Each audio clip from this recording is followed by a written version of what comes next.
UFC. I am the greatest combat athlete of all time.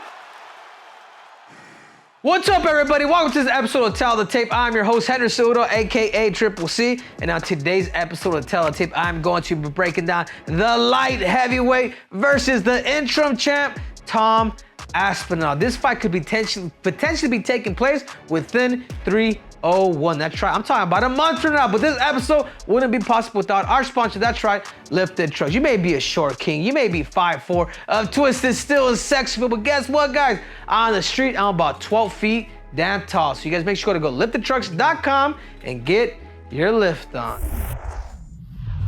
Here we have it, Alex Pereira. 10-2 versus 14-3 for Tom Aspinall.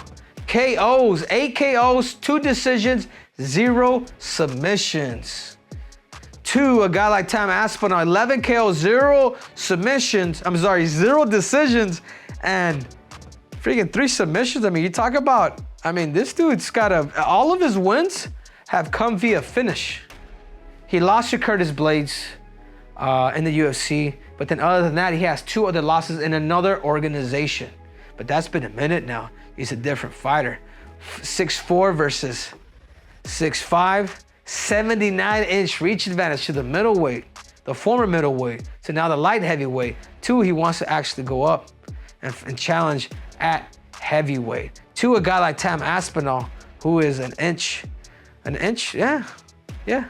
shorter. But then check this out too, 36, man. God, man, Alex Pereira he's I want to say he's born in 88, or if he's gonna be 37 this year, but whatever it is, he is he's up there, man. Impressive what he's able to do as of right now. But without further ado, let's talk about Potan. Let's talk about Alex Pereira. What are his strengths? I think we all know he's got that beautiful kick. He's got that beautiful right kick in particular. And he's just kicking, whether you're southpaw, whatever, his key is to break that foundation. That's how he finds his distance, to be able to touch you with that lethal left hook. His left hook is absolutely ridiculous, but first thing he'll do, he'll fill the range with his kicks, and he'll slowly start stalking. Once he slowly starts stalking, he's bringing in that left hook. And what's behind that left hook is some crazy power. That's the power. The power in reality is what makes this dude more dangerous than anybody right now. But I almost feel like I can put him up against Francis Ngannou, and he could potentially knock him out with that left hook. It's curious to see if he can move up another division and really try to, secure another bout to really go down as one of the greatest of all time, if he's able to do that. But other 2 is his face, his composure. He's hurt. He doesn't show you. He shows nothing here. He's here the whole damn time. I like the fact that he's kind of getting that nickname, or they're doing that whole little stone hedge that they're kind of doing it, because he's able to keep that in the fight where he's not able to give a read. But let's talk about his weaknesses. Even though he was given a black belt for MMA, it's different. Especially if you have a big time heavyweight on top of you, it changes. It's still his grappling, man. I go back and I watch that Israel fight. It was kind of the way that they were kind of like rolling around on the ground. I think people saw that. But he has been working with Glover Teixeira, but still, I haven't seen any grappling come from him. A lot of power. Just you know what you're gonna get. It's no longer up to him. It's up to the fighter to be able to make him fight his B side, because we know his strengths. His ability to get back to his feet. I go back to that Israel fight. Like, it took him a minute. It took him a minute to get up there. What happens when you get a real grappler that can control up top, Dagestani style? That's where he has to be careful. And then obviously, not least, is him moving up a weight class. Tom Aspinall's got power too. You knock out a guy like Sergey Pavlovich, you got power, man. And he's got fakes and he's got feints. Going up another weight class, it almost seems scary, but if anybody can, it's this man right here. And let's talk about my best friend, Tom Aspinall, since he's at me, since he wants a piece of me, since he wants a piece of the atomic flea. He's good, man. I will say that about Tom Aspinall. He is good. He's well-rounded, man. His fakes, his feints, and if you notice, like, boom, boom, he connects his fakes and his feints very well to be able to strike people. Even though Pavlovich did hurt him in that beginning of that round, we probably wouldn't be talking about it because he did get hurt, but his ability to is absolutely crazy. His feints and setups, the way he sets things up, obviously, I've talked about it. His finishing rate.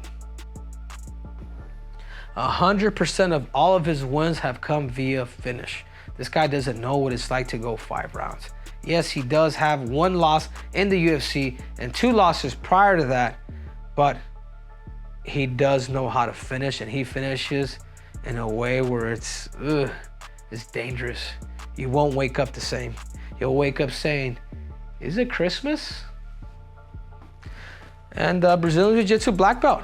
I mean, not on top of that, he has the hands, but let's say for whatever reason, he ends up on bottom or on top, he's gonna be looking for submissions.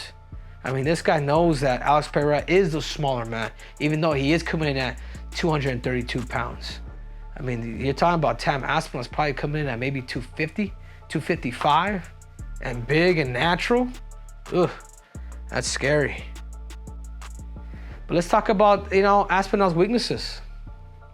I mean, he doesn't have that solid base like a guy like PerEIRA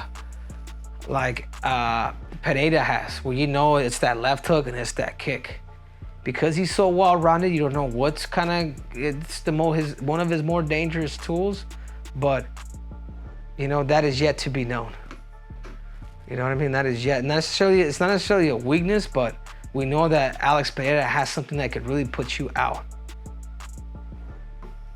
Lacks lateral movements.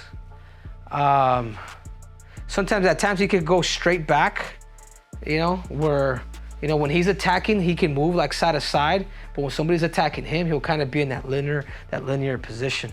So that's more like where he's gonna have to be careful. And he's never gone past the 2nd round. Pereira has gone pretty much 5 rounds before knocking out Izzy.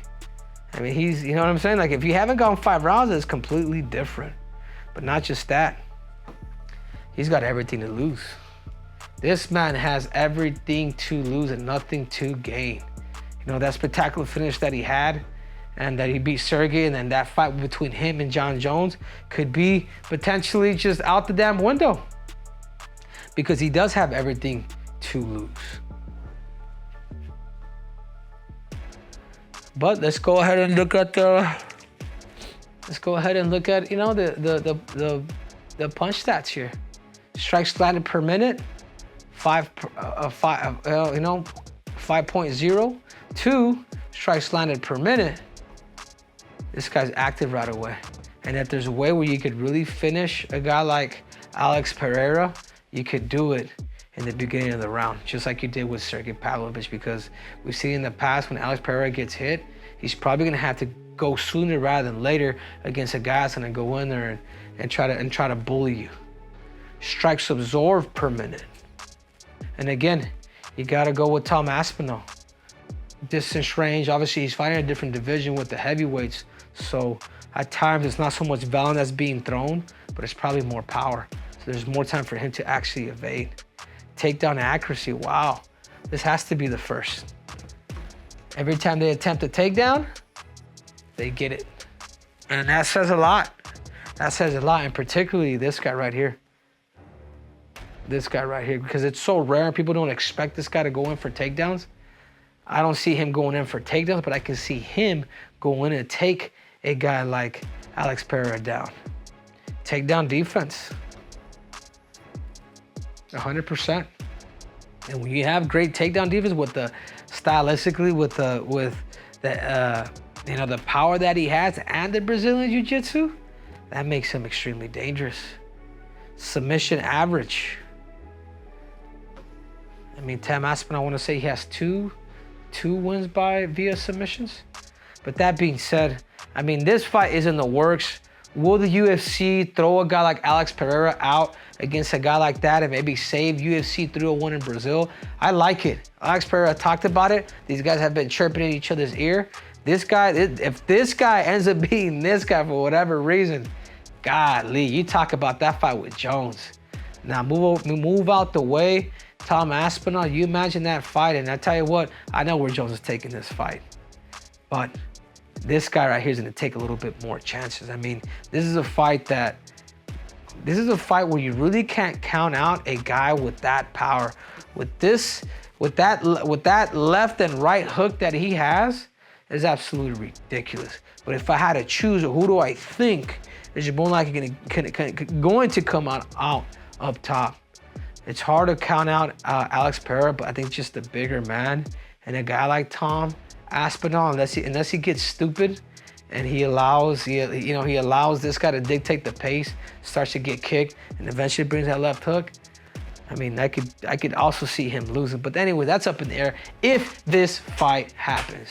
And there you have it, guys. I'm your host, Henry Cejudo, aka Triple C, and you guys know I will always deliver. And this episode was brought to you by the one and only Lifted Trucks. You may be a short kid, you may be 5'4", of twisted, still in section, but guess what, guys? On the street, I'm about 12 feet damn tall in my Lifted Truck. So you guys make sure to liftedtrucks.com and get your lift on. Till next time, I'm out.